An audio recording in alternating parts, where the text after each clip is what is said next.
Unified 911, anong matutulong namin sa'yo? Anya ti maitulog mi ken ka. Anong may tatabang ko sa Unsay imo? akong ikatabang nimo? Ngini makadabang na misal ka no. Sa anumang wika o dialekto, may tulong na darating sa iyo.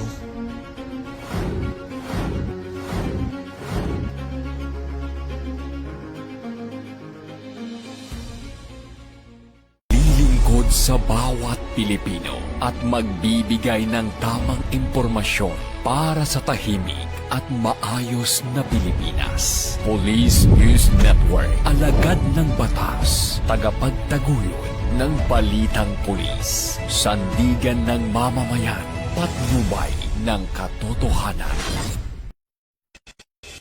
La Campo Crame, maghahatid ng pinakahuling kaganapan at nagbabagang balita. Ito ang PNN Police News Network. At ngayon, ang inyong mga tagapagbalita. Magandang araw, Bagong Pilipinas. Ako ang inyong tagapagbalita, NUP Loreto Bonifacio Concepcion. At ako naman po si Miss Jihaini Jair Hernandez, former Miss Teen International Grand Winner 2022. Maghahatid sa inyo ng tamang balita, kwento ng polis at serbisyo para sa mamamayan. At ito ang Police News Online. Ang pangunahing balita ng Police News Network, alagad ng batas, tagataguyod ng balitang pulis.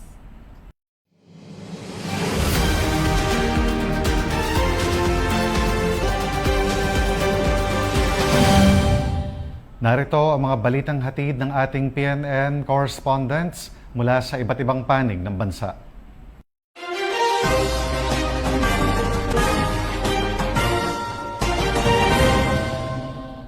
Matagumpay na naisagawa ng Police Regional Office Cordillera Administrative Region o PROCAR ang pagkasira ng tinatayang 228 milyong halaga ng mga pinatuyong dahon ng marijuana sa 2 araw na magkakasunod na operasyon sa lalawigan ng Kalinga. Ayon sa ulat, natuklasan ang mga marijuana plantation sa mga liblib na bahagi ng lalawigan kung saan isinagawa ang on-site destruction ng mga nakumpiska na halaman. Ang buong detalye ng report mula kay Patrolwoman Rosalie Umalay. Matagumpay na isinagawa ng Police Regional Office Cordillera Administrative Region ang malawakang operasyon laban sa ilegal na droga na nagresulta sa pagkakadiskubre at pagkasira ng tinatayang 228 milyong halaga ng marijuana sa Mount Chumanchil, Barangay Lukong, Tinglayan, Kalinga mula Mayo 17 hanggang 18 taong kasalukuyan. Aabot sa 10 site na may kabuuang lawak na 9.5 hektarya ang natuklasan na may humigit kumulang 1,140 fully ground marijuana plants na agad na binunot at sinunog sa lugar. Isinagawa ang operasyon sa ilalim ng Oplan Revisit Everest sa pangunguna ng PROCARS, katuwang ang iba't ibang police units kabilang ang PDEA, intelligence units at mobile forces mula sa Kalinga at Mountain Province. Sa mismong site, nagtanim ng mga punla ng puno bilang kapalit ng mga sinira na tanim na marijuana. Hinikayat ang lahat na maging mapagmatsyag at responsable upang makatulong sa pagpapanatili ng ligtas, maayos at drug-free na komunidad. Mula dito sa Campo Crame, ako po ang inyong PNN correspondent, Patrolwoman Rosalie Umalay, nagbabalita para sa Police News Network. Alagad ng batas, tagataguyod ng balitang pulis. Bagong PNP para sa bagong Pilipinas, serbisyong mabilis, tapat at nararamdaman.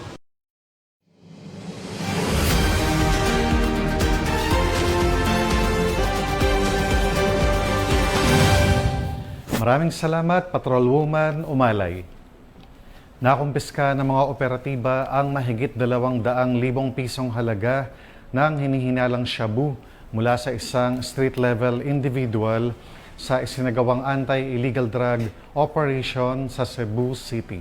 Ibabalita yan ni Patrolwoman Flora May Asares.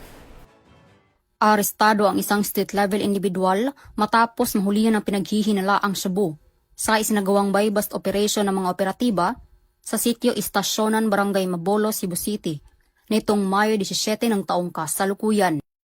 Kinilala ni Police Captain Gabriel P. Mota, City Drug Enforcement Unit, Cebu City Police Office, ang street-level individual na si alias Dion, 18 anyos, na residente ng naturang lugar.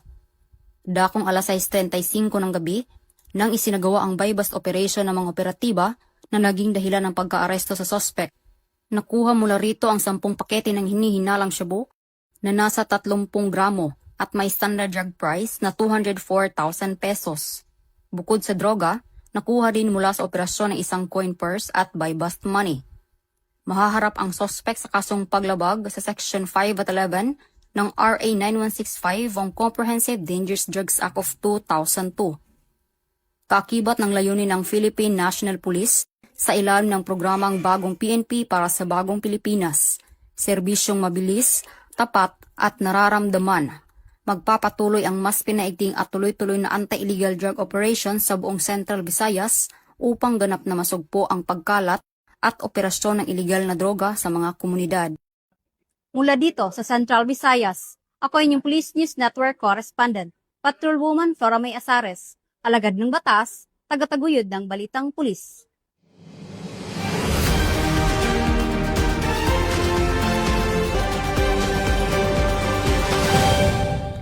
Maraming salamat, Patrolwoman Asares. Isang high-value individual ang naaresto sa isinagawang buy-bust operation ng mga otoridad sa Pulangi, Albay. Isinagawa ang operasyon matapos makatanggap ng impormasyon hinggil sa umunoy iligal na transaksyon ng suspect. Yan ang muling ibabalita ni Patrolman Corby Flores. Matapos ang dalawang matagumpay na anti-illegal drug operations sa kalapit bayan ng Ginubatan at Kamalig, isang high-value individual ang nahuli matapos isagawa ang buy-bust operation ng mga otoridad sa bayan ng Pulangi, Albay noong 13 ng Mayo taong kasalukuyan. Nasabat ng mga operatiba mula sa Regional Police Drug Enforcement Unit 5 kasama ang Pulangi Municipal Police Station, Provincial Intelligence Unit ng Albay PPO, First Albay Provincial Mobile Force Company at PDEA Albay sa koordinasyon sa PDEA Regional Office 5 ang suspect na kinikilalang si alias John, isang high-value target at residente ng lungsod Iriga.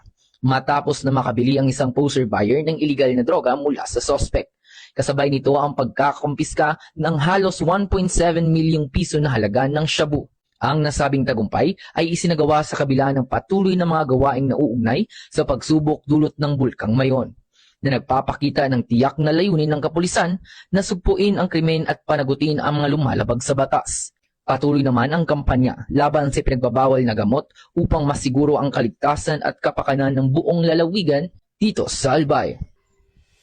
Mula dito sa Albay Police Provincial Office, ako po si Patrolman Corby Flores, nag-uulat para sa Police News Network, Bagong PNP para sa Bagong Pilipinas, serbisyong mabilis, tapat at nararamdaman.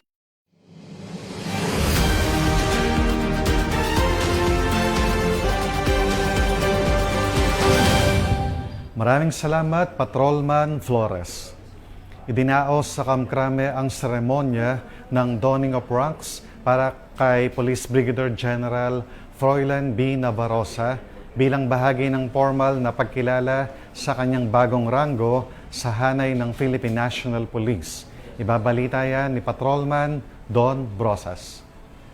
Idinaos ng Philippine National Police ang oath-taking at donning of ranks ceremony ni Police Brigadier General Froilan Navarroza, Deputy Regional Director for Administration ng Police Regional Office 8 noong 18 ng Mayo sa Camp Crame, Quezon City. Pinangunahan ni Police Lieutenant General Bernard Banac ang seremonya bilang kinatawan ni Police General Jose Melencio Artatay Jr. kasama ang mga opisyal, personnel, panauhin at pamilya ni Police Brigadier General Navarroza. Si Police Brigadier General Navarroza ay miyembro ng Philippine National Police Academy Patnubay Class of 1995 at kinilala sa kanyang dedikasyon, disiplina at profesionalismo sa serbisyo publiko. Sa mensaheng ipinarating ni Chief PNP, binigyang diin na ang promosyon ay kaakibat ng mas malaking responsibilidad sa pagpapatibay ng integridad, pananagutan at mahusay na pamumuno sa gitna ng mga hamon sa peace and order, illegal drugs, cybercrime at internal discipline. Muling pinagtibay ng PNP ang layunin nitong Bagong PNP para sa Bagong Pilipinas, serbisyong mabilis, tapat at nararamdaman.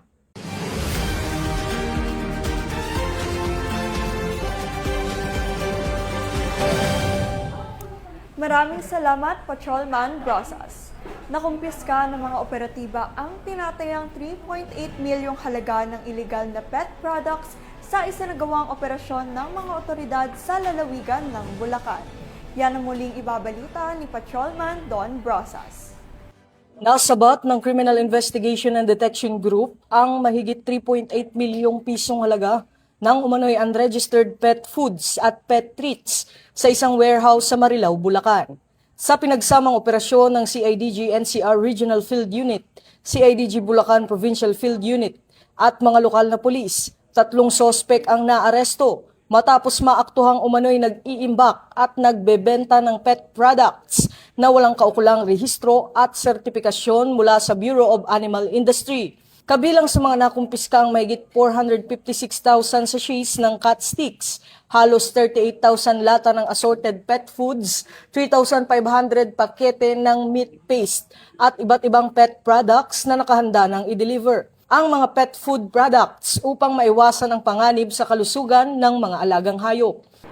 Mula rito sa PNP National Headquarters, ako ang inyong PNN correspondent, Patrolman Don Brosas, alagad ng batas, tagataguyod ng Balitang Pulis.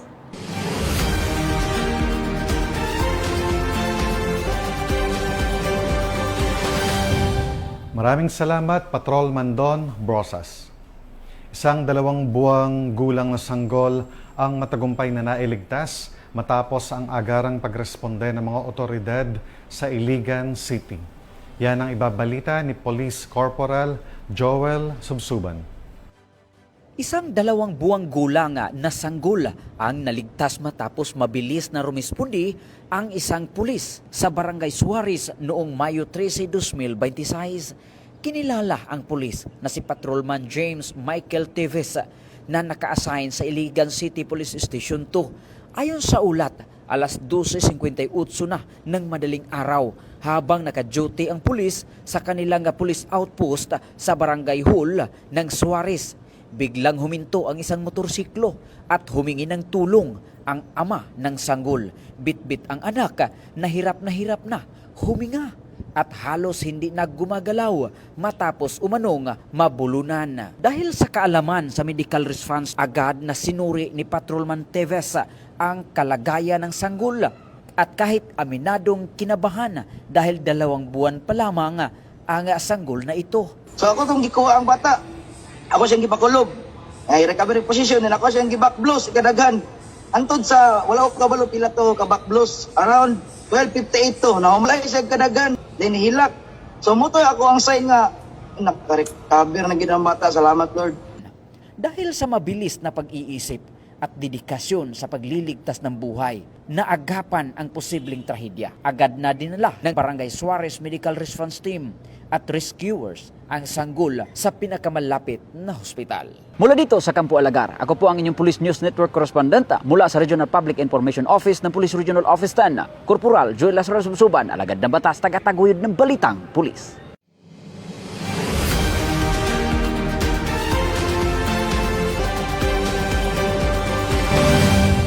Maraming salamat, Police Corporal Subsuban.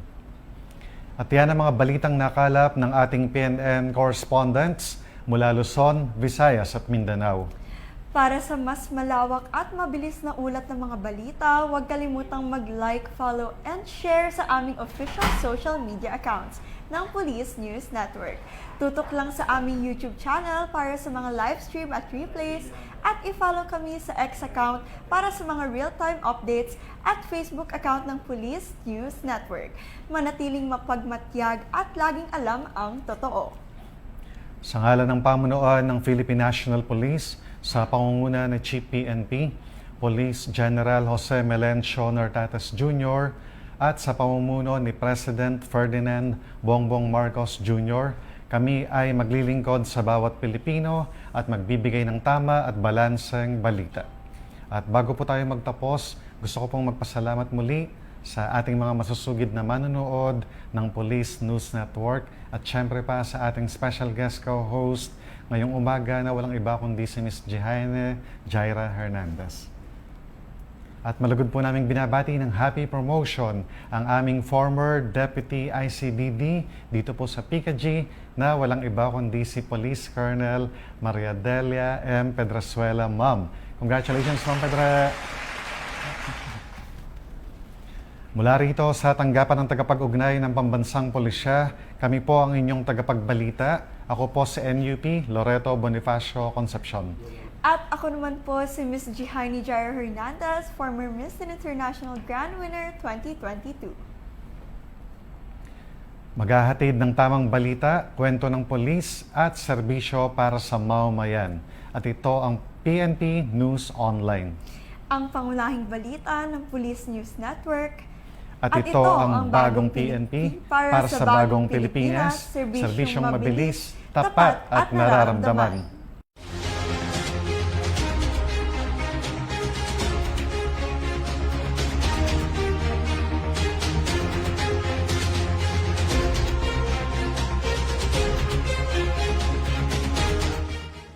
Police News Network, alagad ng batas, tagapagtaguyod ng balitang pulis.